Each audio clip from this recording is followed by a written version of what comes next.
ఆయన గెలుపుతో ప్రజలంతా మురిసిపోయారు. పండుగలా దిగి వచ్చావు, ప్రాణాలకు వెలుగిచ్చావు, రక్తాన్ని ఎరుపెక్కించావు అని పాడుకున్నారు. అలా 2 టర్ములా పాడుకున్నారు.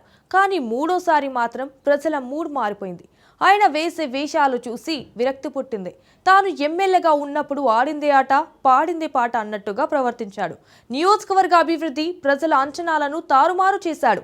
ఆ 10 ఏళ్లు తనను ప్రజలంతా నెత్తిన పెట్టి చూసుకోవాలన్న విషయం కూడా మర్చిపోయాడో ఏమో. ఇప్పుడు మాత్రం ఎక్కడా కనిపించడమే లేదట. అయితే రానున్నవి స్థానిక ఎన్నికలు. ఇలాంటి పరిస్థితుల్లో ఆయన ఎక్కడున్నాడో కేడర్ కూడా వెతుక్కోవాల్సిన పరిస్థితి ఏర్పడిందట. మరి ఎవరా నాయకుడు, ఏమా కదా? గువ్వల బాలరాజు ఉన్నాడా, ఉండి లేనట్టుగా ఉన్నాడా? క్యాడర్ కూడా వెతుక్కోవలసిన పరిస్థితి ఎందుకొచ్చింది?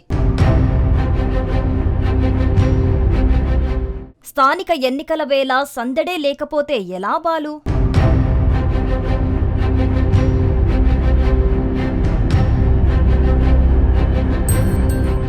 నాగర్ కర్నూల్ జిల్లాలో అచ్చంపేట నియోజకవర్గం ఎస్సీ రిజర్వ్డ్. ఈ నియోజకవర్గంలో గువ్వల బాలరాజు 2 సార్లు ఎమ్మెల్యేగా గెలుపొందారు. గత అసెంబ్లీ ఎన్నికల్లో ఆయన కాంగ్రెస్ అభ్యర్థి చేతిలో ఓటమి పాలయ్యారు. బీఆర్ఎస్ అధికారంలో ఉన్నప్పుడు నియోజకవర్గంలో ఓవైపు రాజులా, మరోవైపు నియంతలా వ్యవహరించారన్న పేరుంది గువ్వలకు. ఎమ్మెల్యే హోదాలో ఉన్నన్ని రోజులు ఆయన అధికార యంత్రాంగాన్ని, పోలీసు శాఖను తన కనుసన్నల్లో పెట్టుకుని ఆటాడించారట. అధికారంలో ఉండే మజాను పూర్తి స్థాయిలో ఎంజాయ్ చేశారు. నియోజకవర్గంలో ఆయన చెప్పిందే శాసనంగా అమలైందే.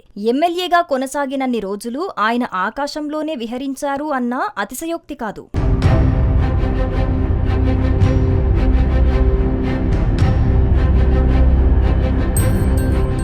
అలాంటి గువ్వల బాలరాజును 2023 అసెంబ్లీ ఎన్నికల్లో అచ్చంపేట ప్రజలు తిరస్కరించారు.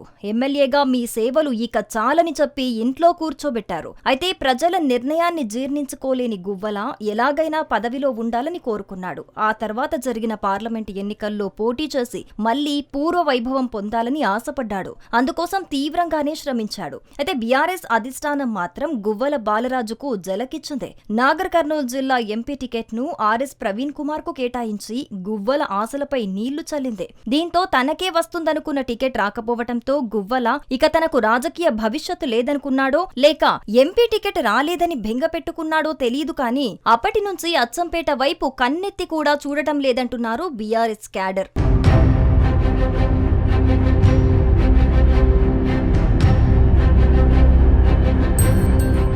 2 సార్లు ఎమ్మెల్యేగా గెలిచిన గువ్వల బాలరాజు నియోజకవర్గంలో నియంతలా వ్యవహరించాడని అంతా బహిరంగంగానే చెప్పుకుంటారు. ఎమ్మెల్యేగా ఉన్నన్ని రోజులు అచ్చంపేటలో ఆడిందే ఆట, పాడిందే పాట అన్నట్టు కొనసాగిన గువ్వల ఇప్పుడు అచ్చంపేటలో అడుగు పెట్టాలంటేనే మొహం చాటేసే పరిస్థితులు దాపురించాయట.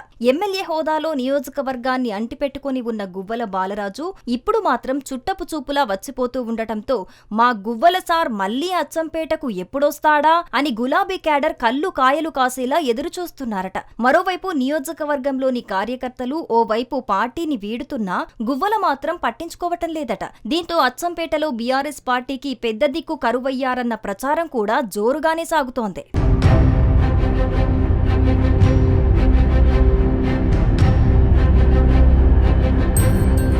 కర్ణుడి చావుకు సవాలక్ష కారణాలన్నట్టు గువ్వల బాలరాజు ఒక్క ఓటమితో అచ్చంపేట వైపు కన్నెత్తి చూడకపోవటానికి కారణాలు అనేకమున్నాయన్న టాక్ నడుస్తోంది. తాను ఎమ్మెల్యేగా ఉన్నప్పుడు నియంతలా వ్యవహరించటం ఒక ప్రధాన కారణమైతే, గులాబీ boss KCR Nagar Kurnool parliament ticket కేటాయించకపోవటం మరో కారణంగా తెలుస్తోంది.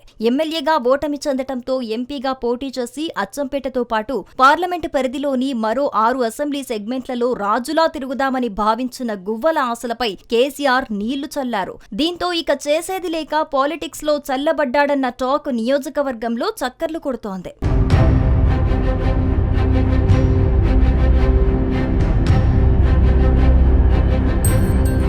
అధికారంలో ఉన్నప్పుడు ఎదురులేని ఆధిపత్యం ప్రదర్శించిన గువ్వల బాలరాజు ఓడిపోయిన తర్వాత సైలెంట్ అవ్వటంతో అచ్చంపేట రాజకీయాల్లో తీవ్ర చర్చకు దారితీస్తోంది. గువ్వల ఏది చెబితే దానికి సై అంటూ వచ్చిన ఆయన అనుచర గణం కూడా తీవ్ర ఆందోళనలోనే ఉన్నారట. త్వరలో స్థానిక సంస్థల ఎన్నికలు కూడా సమీపిస్తున్న నేపథ్యంలో గ్రామాల్లోని క్యాడర్ కూడా అయోమయంలో పడిపోయారట. మరి ఇన్నాళ్లు అధికారంలో తనను ఊరేగించిన పార్టీ కోసం ఏదైనా చొరవ తీసుకోవటానికి గువ్వల అచ్చంపేట నియోజకవర్గంలో అడుగు పెడతారా, లేక వచ్చే ఎన్నికల వరకు ముఖం చాటేస్తాడా? ఇదంతా తెలియాలంటే మరికొద్ది రోజులు వేచి చూడాల్సిందే.